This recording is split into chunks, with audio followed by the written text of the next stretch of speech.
This process was an epic fail, but honestly, that's part of experimenting.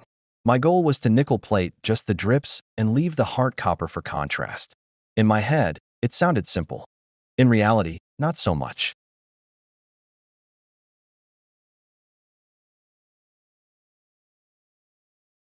I started by using nail polish as a resist, masking off the heart so it wouldn't get plated.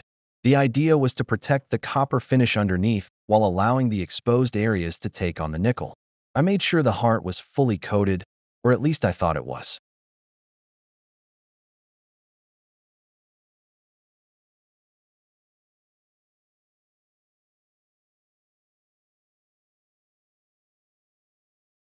Once it went into the nickel bath, things didn't go as planned. The nickel started creeping where it wasn't supposed to. I need to find another way to coat it instead of being clear so I can see.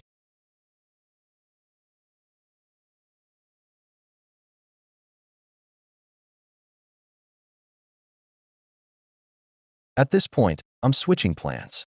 I'll be removing the nail polish and nickel plating the entire piece instead. Sometimes you just have to pivot and make the best out of a failed experiment.